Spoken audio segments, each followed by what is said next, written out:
What is it that gives your life a sense of meaning and purpose?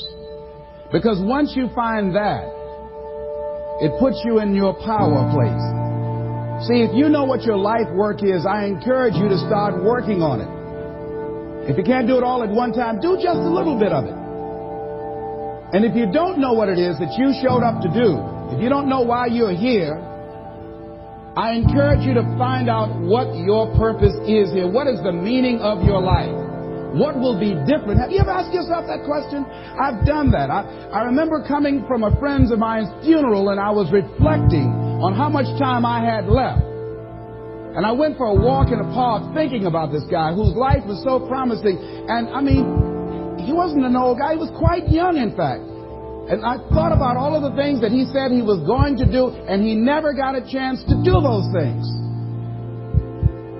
And I started thinking about my own life and how much time I had left to do the things that I would like to do.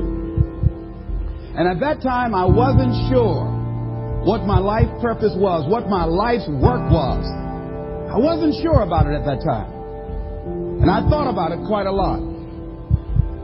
I had some idea, but I wasn't convinced, and I don't think I felt worthy. I didn't believe that it could be me to do this kind of work that I'm doing right now. And I say to you that if you begin to take a conscious effort to find out what it is that you're supposed to do, I say that it can literally save your life. I said that it can literally save your life. 85% of the American public, according to recent studies, are going to jobs that they hate, working on jobs that do not challenge them. They get sick thinking about going. Because, see, when you go to a job and you already know how far you can go, you can already see that proverbial glass ceiling. See, when you're going someplace and you already know how much you're going to make, you already know how far you can go, you're in a dead-end position. It erodes your self-esteem. It lowers your sense of yourself. It creates an inner turmoil. It creates an emptiness in you. So I say that your life is worth finding what it is that you're supposed to do. And I'm not saying quit your job. I'm saying find it and do just a little bit of it. Just start working at it just a little bit. But do find out what your work is and hold on to it, and don't let your dream go. Don't let it go. See, and here's something else I want you to begin to look at. Why is it that most people don't pursue their dreams or don't do better than what they're doing if they're capable of doing it? I think that many of us don't go the next step because we don't know what to do yet. And I say that the reason that we don't even explore the possibility of what to do is because subconsciously we don't believe that it can happen for us, and we don't believe that we deserve it. So here's what I'm suggesting. How much time do you spend working on you? How much time do you spend every day working on your dream? In the last 90 days, how many books have you read? In the last year, what new skill or knowledge have you acquired? What kind of investment have you made in you? So I'm saying that as you begin to look at where you want to go, if you want to make it today, and things are changing so fast you have to literally run to stand still, I'm saying that you've got to make some conscious effort to begin to work to develop you. Here's something else. Most people are not living their dreams because of fear, ladies and gentlemen. Fear, limited vision, and lack of self-esteem is what keep most people doing things they don't want to do. The same reason that people stay in relationships where they're abused or they're unhappy or it's unfulfilling. They can't see themselves beyond that relationship. They can't see themselves enjoying life without that person. They think that this is all that they can do. The same reason that people get stuck at a certain level in life. They can't see things being better for them. And they think that this is it and this is all they deserve. This is all they've ever seen. It's been passed on to them. And they think that this is it for them. Oh, no. I was looking what Dr. Blanton Smiley Blanton, who is a colleague of Dr. Norman Vincent Peale, what he said about fear. He said, fear is the most subtle and destructive of all human diseases. Ladies and gentlemen, fear kills dreams. Fear kills hope. Fear put people in the hospital. Fear can age you. Fear, ladies and gentlemen, can hold you back from doing something that you know within yourself that you're capable of doing, but it will paralyze you. And it seemed like you're in a hypnotic spell. And I ask you a question, what is the benefit? What's the benefit of allowing fear to hold you back? What's the benefit of giving up on yourself, of not stepping out on life and taking life on? What is the benefit for you? What's the plus in that? It's one of the things I had to ask myself. So I didn't want to make any mistakes. I wanted everybody to like me. I wanted to be perfect the first time I did something. It's not going to happen. You're going to make some mistakes. You're going to hurt some folks' feelings. You're going to create some enemies whenever you decide that you want to begin to take life on. You've got to ask yourself, how long am I going to allow this to hold me back? I like what Zig Ziglar says. He said, fear is false evidence appearing real. That is an illusion that we create in our mind. It is a state of mind that can be changed. So let's look at how we can begin to take some steps to restructure that fear, to begin to expand our visions of ourselves, to begin to increase our self-esteem. Webster said that self-esteem means confidence and satisfaction in oneself. Look at your life right now. Whatever you've done up to this point in time, your life is working. Whatever you have produced, it came out of you as a result of the kind of person that you have become. It's a result of your choices. It's a result of your consciousness.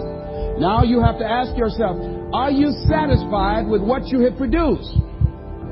Is this what you want? Would you like for things to be better than this? Do you believe that you deserve better than this? Or are you content? This is it. You don't have to do anything else. That you already resign yourself in life and say, well, I'm happy. I'm not starving like the people in Calcutta. Are you allowing yourself to get off the hook like that? Or do you believe somewhere in the back of your mind or in your heart that there's some other great work for you to do? There's something else that life has for you. And that's why you're here. How do we handle this fear factor? How do we increase our self-esteem? You have to begin to fortify yourself. How do we do that? I believe that you have to begin to consciously monitor your inner conversation and start talking to yourself. Start building yourself up. Sometimes the only good things you will hear about you are the things that you say to you. So I'm saying learn to be your own booster. Start building yourself up. Start encouraging yourself. Start saying, I can do this. I can make this happen. When I started thinking about becoming a speaker, I said, yes, I can do this.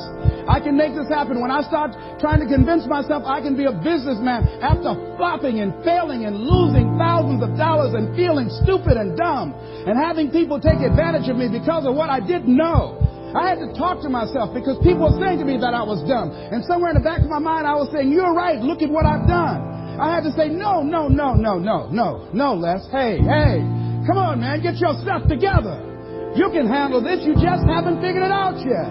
It's all right. This is your training period. This is the tuition you have to pay for what you don't know. You can do this. Other people have done it. It doesn't take an Einstein.